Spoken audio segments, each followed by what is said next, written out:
It's been called the world's worst nuclear disaster since Chernobyl, the disaster at the Fukushima Daiichi power plant back in 2011. And while this happened close to 3 years ago and thousands of miles away from here, there are folks right here in the metro who say they're still affected by it. Deborah Alfarone has one man's story. Steve Simmons never needed any help getting out on the course. Oh, come on. Even if it is a bad shot, I'm still happy.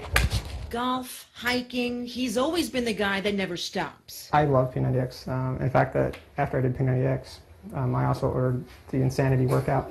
Until November 2011, Steve was 33. So how tough is it to not be able to do that? I hate it. I absolutely hate it.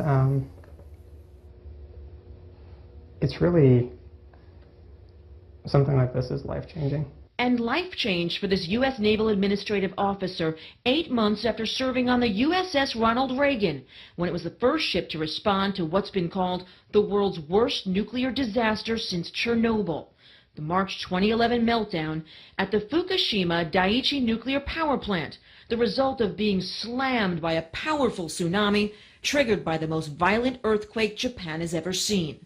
Steve started feeling tired, not himself. I blacked out on Route 50 and drove my truck up on a curb. And his new, not even close to normal, began. You're starting to run fevers, your lymph nodes start swelling, you're having night sweats, you're getting real spastic, and you're losing sensation in your legs, and you can't feel your legs when you're getting a second-degree burn on them. And how do you explain those things? Doctors couldn't. Steve's leg muscles eventually just giving up. And I was just in shock.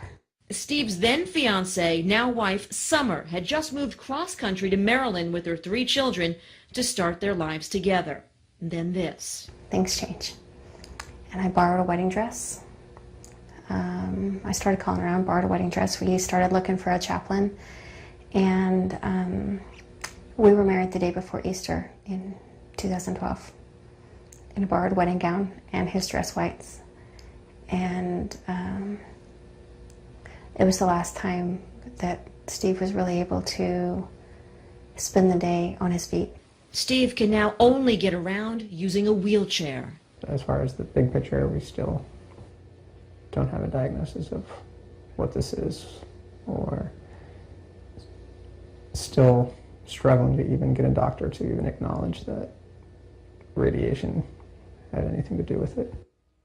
And that diagnosis is critical. Without the Navy acknowledging that Steve wouldn't be like this, if it wasn't for his time spent at Operation Tomodachi, his retirement and pension are at stake, and plus he doesn't qualify for aid in the same way he would if he lost his legs in, let's say, an IED explosion. Now, the Department of Defense says radiation levels were safe and were the equivalent to less than a month's exposure to the same natural radiation that you pick up from being near rocks, soil, and the sun. And I can tell you what a lovely couple they are, Derek and Jan.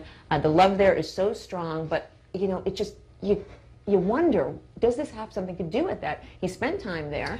And so many other people are having problems too. Well, regardless of what caused it, we should be taking care of our military, period. It seems so odd that his pension and all that stuff would be at stake, regardless of what caused that. Well, because he doesn't have a diagnosis, that's the issue. If they could say, oh, it's this, it's radiation. But he's hurt, though. He's clearly in a wheelchair. He is. Exactly. That's catch-22. You're going to have more on this tomorrow night, 11 o'clock? I'm going to have a lot more on this, including some experts are going to weigh in on this. You don't want to miss that tomorrow night at 11 o'clock after the game, guys. All right. Thank you, Deb.